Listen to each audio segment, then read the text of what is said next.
সারা দেশব্যাপী বিভিন্ন জেলায় পূজা উদযাপন কমিটির যারা সম্মানিত সভাপতি সেক্রেটারি আছেন তাদের সাথে সমন্বয় রেখে এই দায়িত্ব পালন করে আসছে। আমরা আশা করি এবারের পূজাটি খুব সুন্দরভাবে আমরা সম্পন্ন করতে সম্ভব হব। এছাড়াও আমাদের সাইবার টিম তারাও সার্বক্ষণিকভাবে সাইবার ওয়ার্ল্ড মনিটরিং করতেছে, যাতে কোনোভাবে কোনো দুষ্কৃতিকারীরা কোনো রকম গুজব ছড়িয়ে যাতে এই উৎসবের যে আমেজ সেটা যাতে কোনোভাবে নষ্ট করতে না পারে। আমি আপনাদের মাধ্যমে দেশবাসীকে অনুরোধ করব যে আপনারা দয়া করে কোনো প্রকার কোনো গুজবে কান দিবেন না। বসুন্ধরা টিস্যু, অশুদ্ধতার বিরুদ্ধে এক বিন্দুও ছাড় নয়।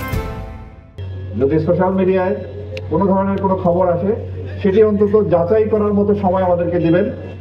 যদি ওই খবর মিথ্যা হয় তবে ওই গুজবকারীর বিরুদ্ধে আমরা ব্যবস্থা নেব। আর যদি সত্যি সত্যি কোনো ঘটনা সোশ্যাল মিডিয়ায় বিচ্ছিন্ন কিছু ঘটনা ঘটেছে এবং প্রতিটা ঘটনায় আমরা আইনানুগ ব্যবস্থা নিয়েছি, সুতরাং যাতে আর কোনো ঘটনা ঘটতে না পারে সেজন্য আমরা সচেষ্ট আছি।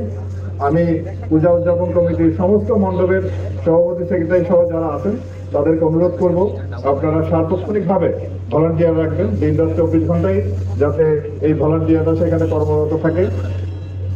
আর এছাড়াও যাতে পর্যাপ্ত আলোর ব্যবস্থা থাকে রাতের বেলা সেটাও নিশ্চিত করতে হবে এবং যারা এখানে পূজা দেখতে আসবেন তারা যাতে নির্বিঘ্নে আসতে পারে সেদিকে আমরা লক্ষ্য রাখবো।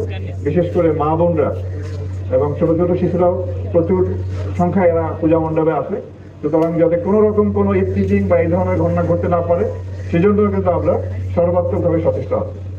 আমরা আশা করি সবাই মিলে আমরা এবারে উৎসবটি সুন্দরভাবে শেষ করতে সক্ষম হব। আপনাদেরকে অসংখ্য ধন্যবাদ।